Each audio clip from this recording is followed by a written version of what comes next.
Welcome back to another episode of Operation Evil. I am your host, Nyoka. I'm Rachel.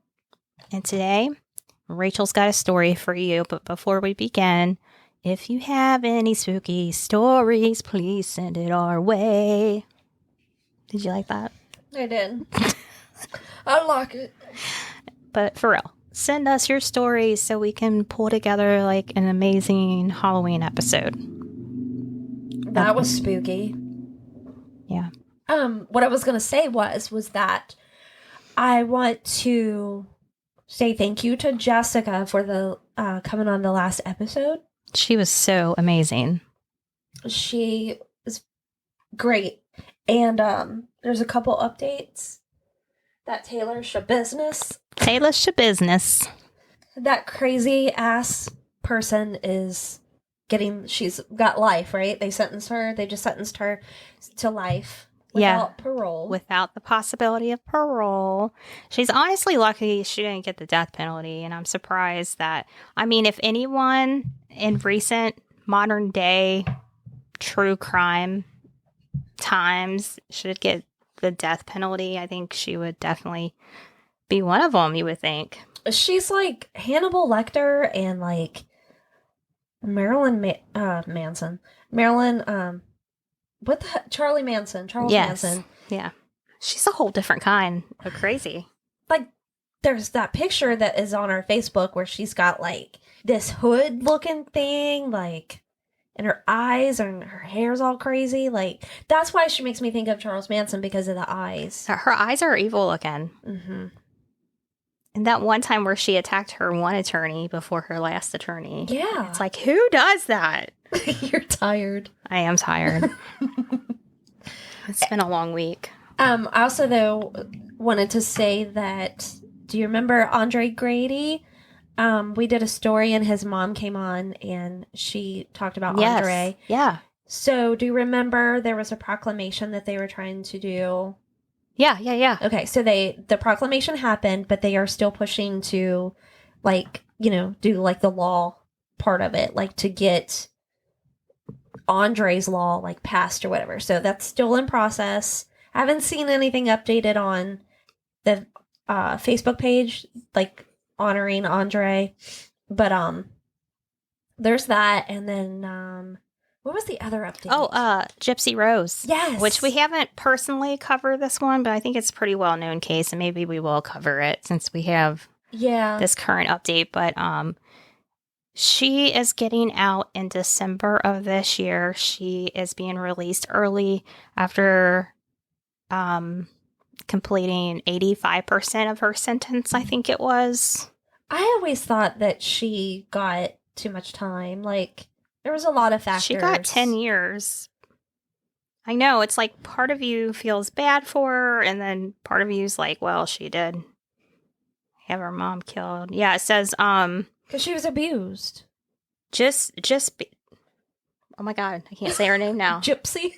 Or Jispy? No, it's a Jispy like crispy.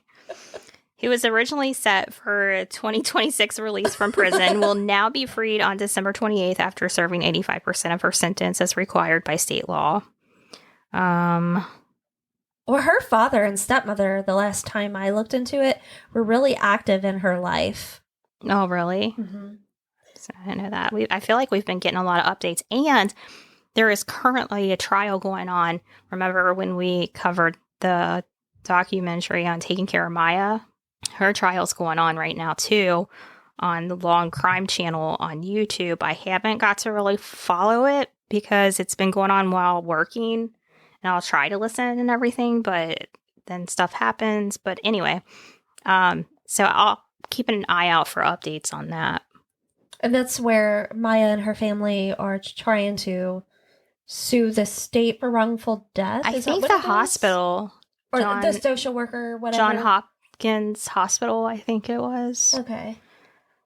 Because of all that craziness. I don't know.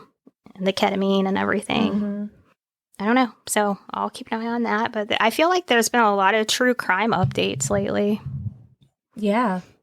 I mean, I'm glad that the Taylor Shabusiness is like done with. I know. It feels like it's been going on forever. And it only happened, what, a year ago, 2 years ago? I don't even remember. It just feels like it's been forever. Man, the whole thing is just so brutal. It is. And today is another brutal story. Aren't they all? Yeah. Yeah. This one just happened recently, too, in 2022. So, forewarning there. I always pick the ones with not a lot of info. Yeah, why you do that? Why you tease us like that? It's just the way it is. But, so this case, this story is going to we're going to have to do a follow-up and update and what have you with that, too. Because I'm sure more details will come out, more answers will be questioned, or neither one of us can talk. It's been a long week, and we're tired.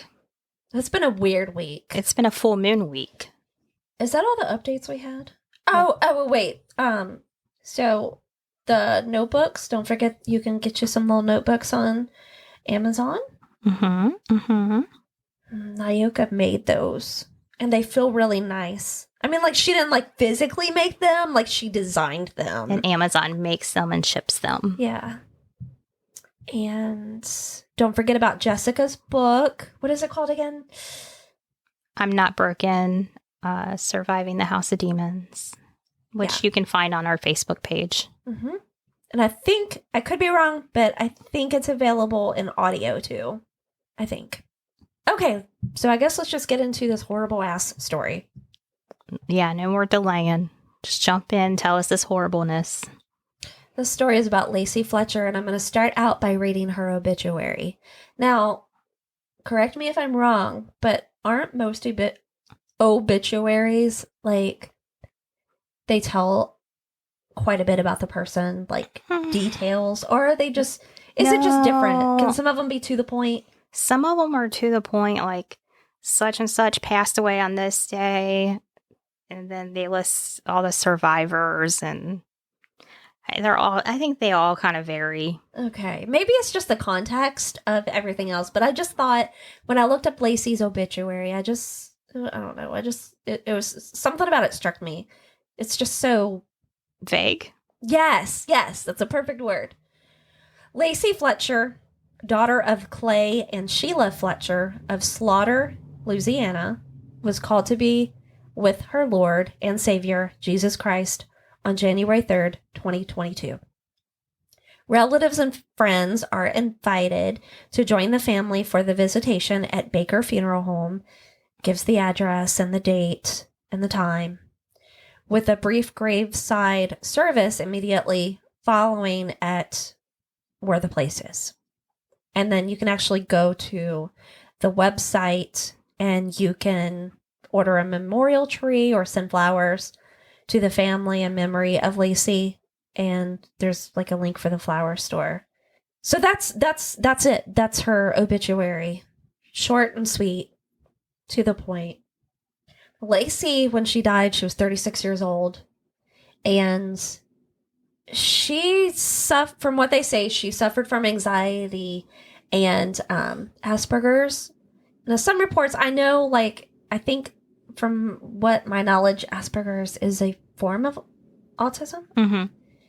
So I've read reports where, you know, it says one will just say autism, one will just say Asperger's. So I don't know if that makes sense, but that's the info. Anyhow, Lacey, she went to school up until she was like in the 9th grade. And then after the 9th grade, she really was having a hard time and she started doing homeschool. And things just escalated from there. And this was before the time where homeschool was like super common like it is now. I feel like homeschool is like way more common now. Well, I mean, this was in 2022, so... when she died, but she was 36. And you're talking about in 9th grade. Well, true, yeah. Yeah. Yeah. Mm-hmm. It's tough. Yeah. So, okay, I'm just going to say it. So, when they found Lacey, and I say they, I mean like the authorities, okay? People walk into the house, and I'm saying like EMS, coroner, police, what have you. And it's not clear how they got a suspicion. Okay, so I'll kind of go into that. But okay, so Lacey, she's 36 years old. She's about 96 pounds, and she's on this couch, and this couch is like deteriorated. Like there is nothing left of this couch, like where like the cushions and stuff, like where her body is. Wow. Okay. Her body was fused to the couch. This woman, from at least 12 years, the coroner said. It could have been more, but at least 12 years she lived on this couch. She went to the bathroom on the couch. Everything that was done for her was on this couch. She never got up. She never got up. And the coroner was like, I've never heard of locked-in syndrome, but it was said that that's what she had. And you know, I'll explain that too, but her body was found, like I said, fused into this couch, and it was in this sunken crater. So just imagine like this big hole, and they said that she was shoulder deep into this hole. So like she just never moved. I can't stress that enough. There was a neighbor. Let's talk a little bit about Lacey. Okay. There's really seriously not much about her, like to know what kind of person she was, other than a neighbor of the family, Robert Blades. He said that the last time he saw Lacey outside was like 15 years ago from 2022. And she was out there exercising. So 36 minus 15, she was what, like 2021 at the time? And he said that he did, he did ask Lacey's father about like where Lacey was like 5 years prior. And because, you know, he noticed like I haven't seen her for years. And Clay, well, he said, I asked Clay because I hadn't seen her in so long. I actually thought maybe she got married and moved on. And according to him, Clay, the father, said that Lacey still lived at home and she was fine. And Robert said that Lacey appeared to be happy. She liked fun things. And Robert's son said that she was really, really smart. She played volleyball. She was a student at the Brownsville Baptist Academy. There's pictures of her where she's, you know, on this volleyball team. And did I say basketball? I think you did. It was volleyball, not basketball. But there's some pictures of her, like some school book pictures. And she just looks so pretty. She's so cute. Just, you know, in quotations, a normal teenager. She also liked Disney movies. She enjoyed watching Disney movies. So I'm hoping that they had at least a TV for her, and maybe that's what she did all day. Hopefully, maybe she just sat and watched her Disney films on the couch. I just can't believe she never got up. I know. Even to use the bathroom. I know. And like, you know, maybe at one point she just got scared. Like she couldn't physically move. Like it was kind of like in her head or something.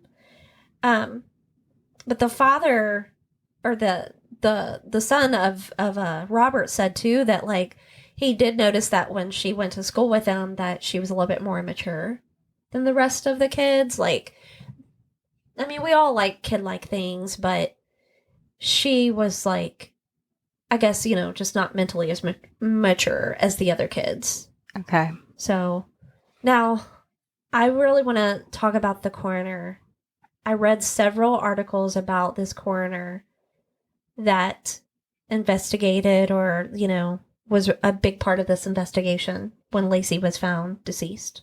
So, like, I don't know what the details are. Like, for 12, if this person had been, supposedly she had been dead for 12 to 48 hours, or 24 to 48 hours. Did a neighbor call the police and report a smell? Did the parents just call the police? Why was she dead for that long before anyone called the police? Why was she that brittle? Why? Yeah. That's all the stuff, like, I really want to know. You couldn't find anything on that. No, it's just all so new. And so, like, if anybody does find anything, please share it with us. Now, this coroner, all this stuff he was exposed to just from seeing this crimes, and I'm going to call it a crime scene, he couldn't eat for a week. It traumatized him. So, imagine, you know, there's this couch, and she's going to the bathroom all this time. The floor is buckling under the couch, so there's this hole. where she sat all this time, and underneath the fluids leak through, and the floor, it's a wooden floor. It looked like a hardwood floor, is buckling from the excrement. And there's maggots in her hair. Her hair is all ratted. So God. Yeah, so that tells me like they never brushed her hair or made her brush her hair. No, I mean hygiene was like non-existent, it sounded like. And actually, she had COVID-19 when she died. She tested positive for COVID. She was starving. I mean, at 96 pounds and you're a 36-year-old woman. Yeah, that's tiny. Yeah. The doctor, the coroner, Dr. Ewell Bickham, he said, I don't know where the term locked-in disease, where that source came from. In all his years, he said that he never heard of that term. The only diagnosis that he knew of that Lacey had was social anxiety, severe autism, and that's it. Those were her only 2 diagnoses. And the last time that he was aware that she had been to any kind of physician was when she was 16 years old. And there, the picture I was talking about, one of the pictures, she's 16 in that photo. And that would be 9th grade. So that was probably her last school photo. It's like her life stopped at 16. Yeah. The way, like, I'm going to jump in the gun, but like in my head, I'm seeing like she probably became agoraphobic and was just scared of everything. And the mother just, and the father just didn't do shit to help her. I mean, why? I have so many questions. So many questions. Like, and I'll talk about the parents too. Like, oh my God. And like I said, you know, this coroner deeply traumatized. Not to mention later, you know, we'll talk about the jury and stuff later on. The cause of death stemmed from severe medical neglect, which led to chronic malnutrition, acute starvation, immobility, acute ulcer formation, osteomyelitis, which is bone infection, which led finally to sepsis, and where she laid there on the couch for 12 years, her flesh was eaten away from her buttocks. Oh my God. And caused the disappearance of skin from various body sections and formed ulcers. Because you know how, like, elderly people, that are bedridden, you have to move them. And even wheelchair-bound people, you have to move them because they will get ulcers on their bodies, these bed sores. Yeah. And people can die from that. It's just hard to believe that she's on this couch, she's urinating on herself, she's not eating, she's not getting up, and the parents aren't like, we need to do something about this, we need to intervene, because you know she had to be smelling. I know, like, and that's the thing. Smelling up the house. That's the thing is, like, they said that the whole house but that spot where she sat was tidy. I mean, yeah, a lot of us parents have dealt with, you know, typical teenage kids, you know, having a nasty bedroom or, you know, wanting to sit on the couch all day. But like, that's different level. Yeah. All new level. Like, yeah. What the hell is your problem? So that locked-in syndrome, it's a condition that causes paralysis of voluntary muscles. But the patients often retain cognitive abilities and consciousness.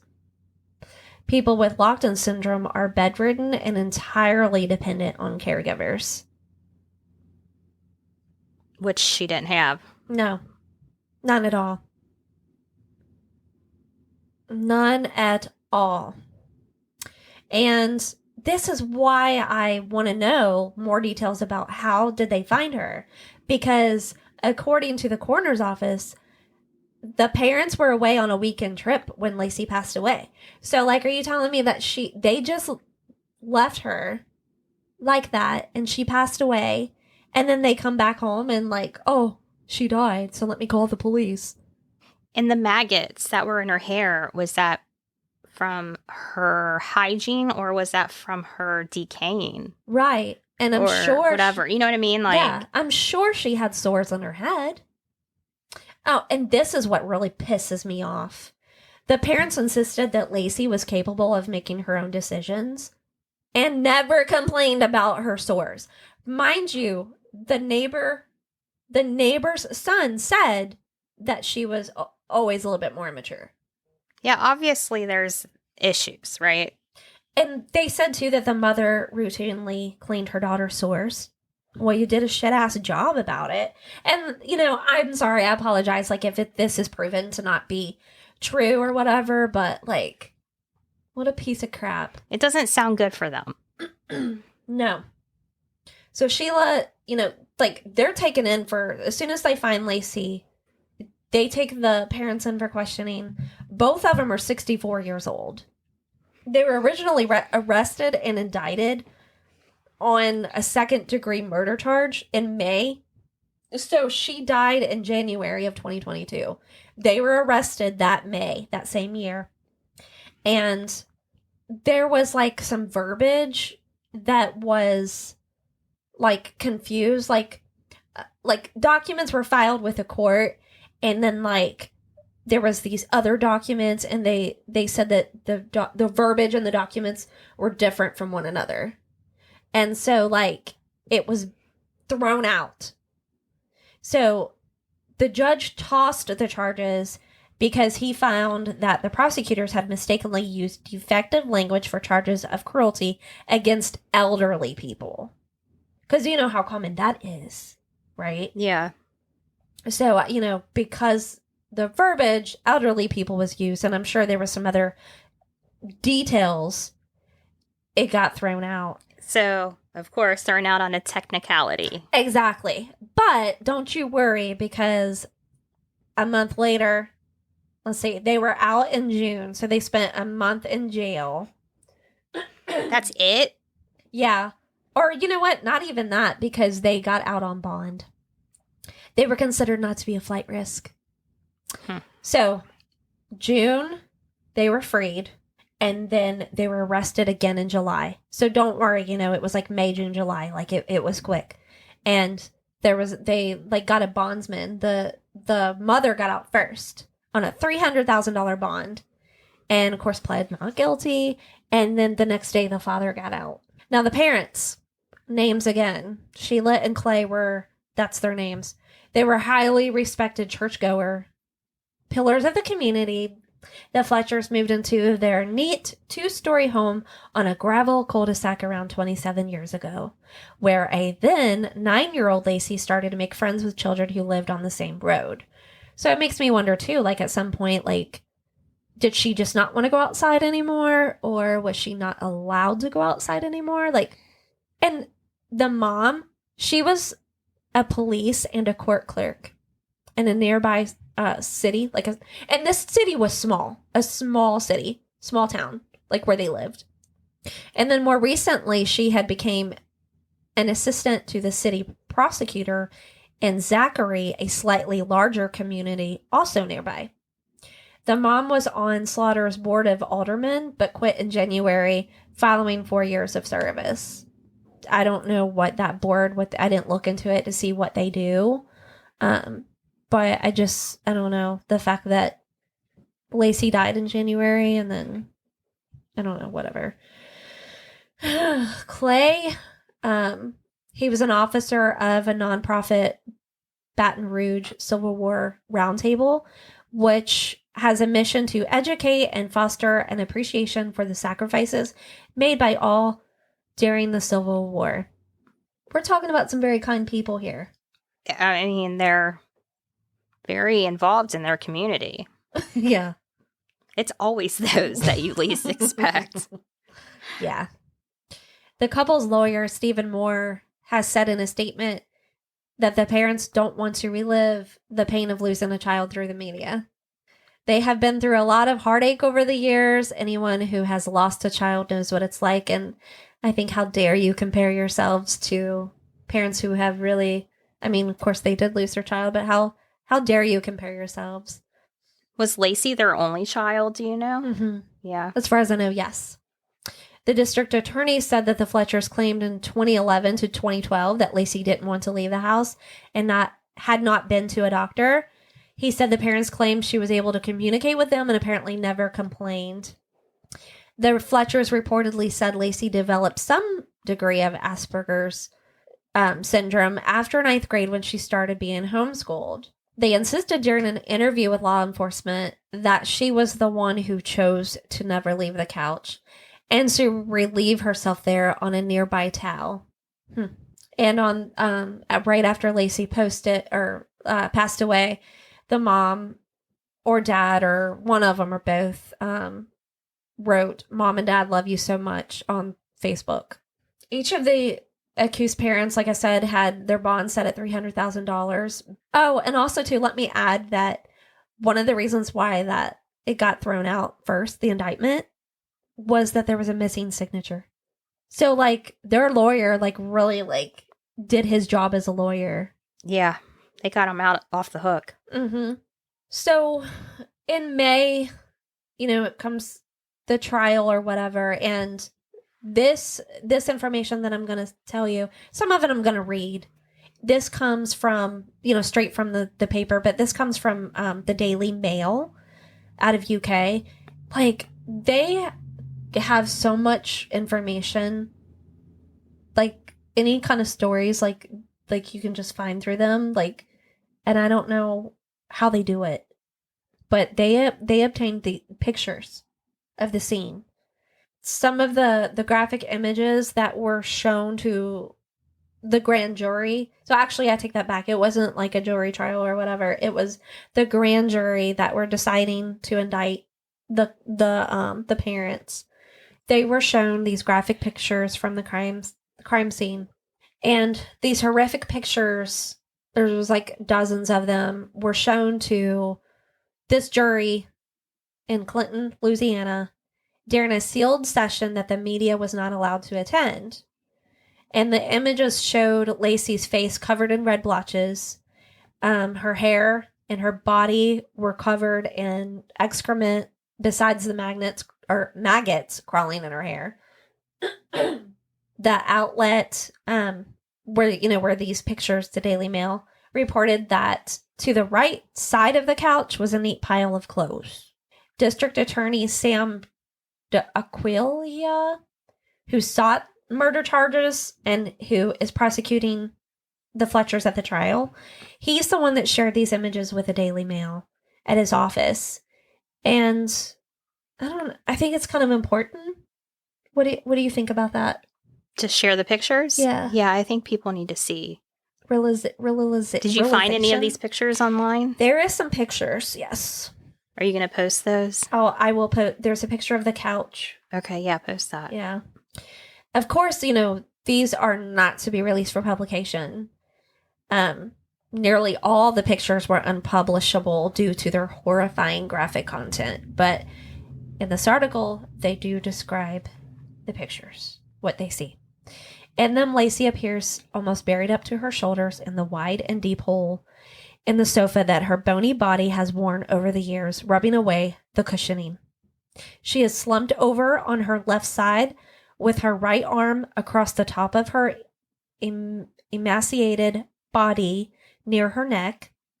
She is naked apart from a small blue patterned t-shirt, which is pulled up on her chest but does not cover her breasts. Her eyes are wide open and staring. Her mouth is also open, revealing what appears to be a full set of front teeth. Her legs are pulled up and crossed underneath her, ironically in a way that people can make themselves comfortable. But in Lacey's case, it was a posture of a bid to survive. So I think what they're saying, is just that it was a way for her to become, I don't know. What do you think they mean by that? I don't know. Because I think that's a little bit of UK language right there. Could be. Her face is covered in large and angry red blotches. Excrement is smeared over almost all her body. It is matted in her hair, and it is even inside her ears. The brown leather sofa that served as her prison is alongside a wall with a gap of about 18 inches. Astonishingly,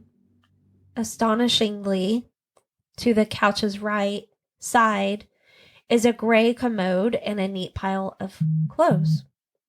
And to the front, only a few feet away, is a cluttered low black table. It is strewn with lotion bottles, some talcum powder, a pack of wipes, nasal spray, a box with a lid that had a child's photo on it, and other items that make it appear the Fletchers had the resources to clean their stricken only child. Between the sofa and table are 2 neatly stacked boxes of DVDs. It is not possible to read the titles, but some appear to be childlike from the covers. Desperately sad photos of Lacey taken later on. She's laying on a physician's table, one of those steel tables for forensic examination, further reveal that the extent of her harrowing and so far unexplained ordeal. Close-ups show the flesh on her, which we already discussed, but they show a close-up of the skin on her buttocks worn away and eaten away from the 12 years that she hadn't moved from the couch. There are large, raw, yellow areas where the skin had disappeared, and other areas are so blackened that it is impossible for a person to identify any shape or form. And then there's a video that Coroner Bickham also showed the Daily Mail.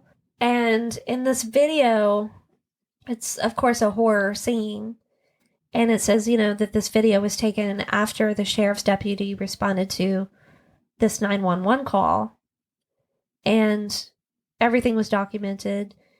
It says that in the video, you can hear the coroner breathing heavily as he moves the camera to the gap behind the sofa and the large wall.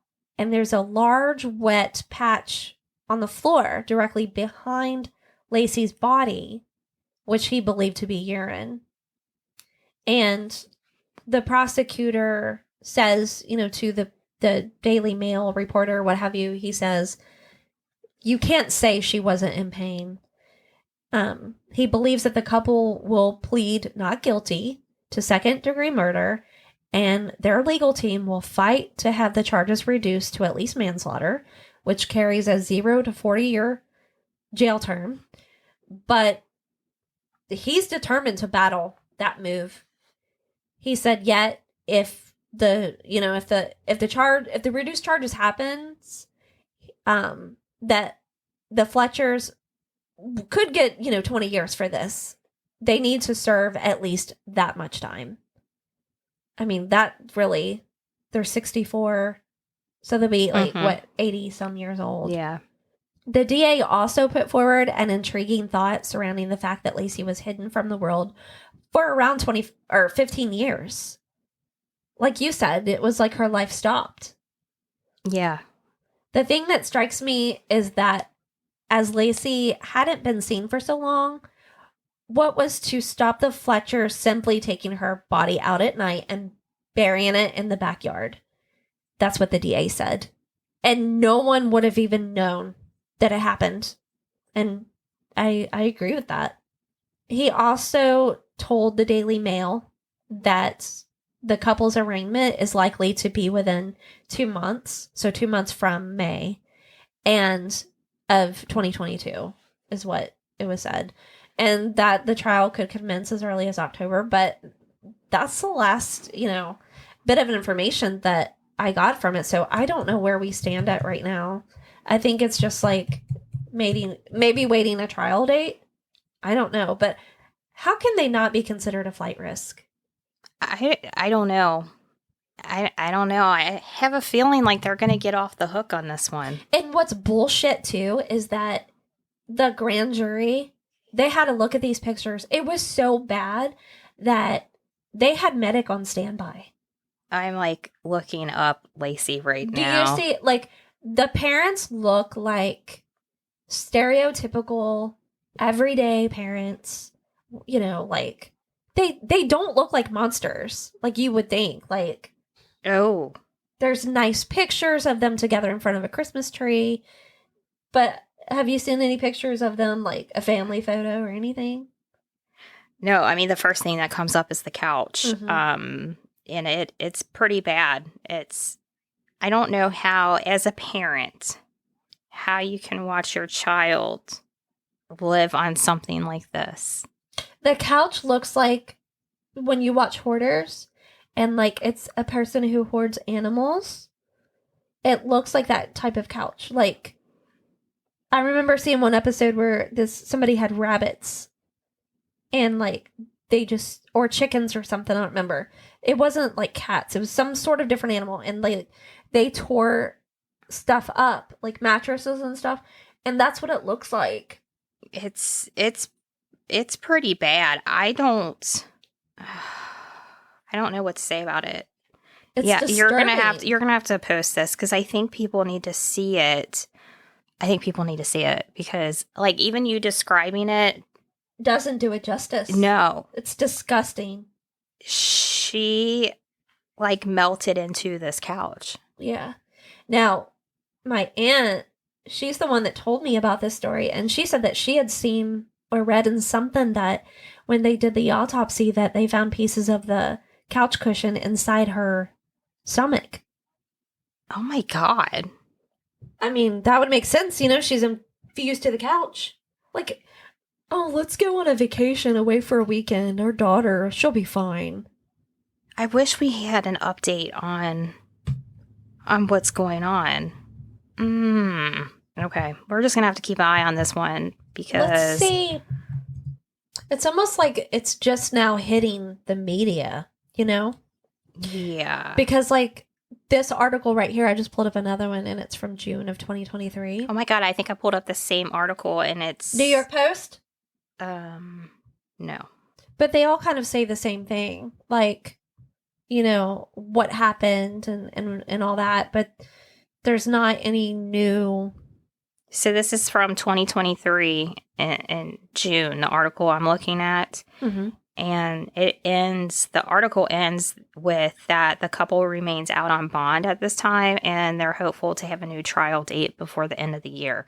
That's what this says too, expected later this year. And there was something that I read that said like October. So maybe within the next month, hopefully. So yeah, we need to keep eye on Long Crime Channel. Yeah, I think that this is just now really hitting the media. Yeah, so we don't have an ending to this. We just don't. Mm-mm. And I don't know. Okay. And Lacey, you know, she just looks like a typical 90s kid. She's got the long hair. Yeah, it's all one length. Mm-hmm. Little bit of wave to it. Looks like she's wearing a sweatshirt. Yep. Yeah. And she looks healthy and happy. Yeah, something's not right. Something, I don't know. I hope they don't get away with it.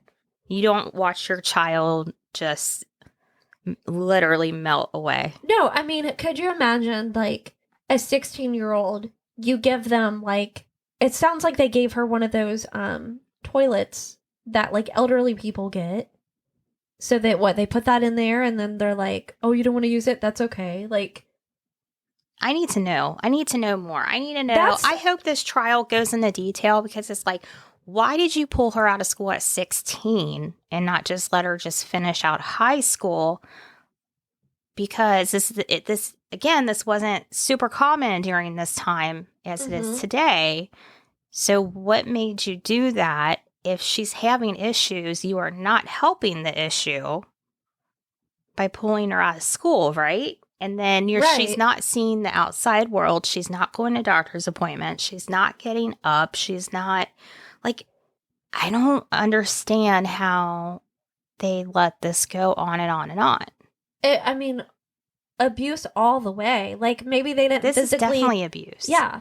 Like, maybe they didn't physically put their hands on her. They didn't have to. No. I don't know. This is very disturbing. And I've never heard of it before. How did you come across this? My aunt told me about it. Oh, yeah, I've never heard of it. So we all need to keep an eye on this. Yeah, she was surprised that I had never heard of it either. And I'm like, what are you talking about? And she sent me a picture of the couch. And you're like, I need to look at this. Yeah. Because, okay, for one, like, I have a cousin. She's more like a sister to me. Like, we grew up together. And it lights a fire inside of me when people abuse. I mean, it's bad enough when it's a child or anybody, but when it's somebody with any kind of disability or whatever, like, how can you do that? And they rely on a caretaker and they're being neglected. Yeah.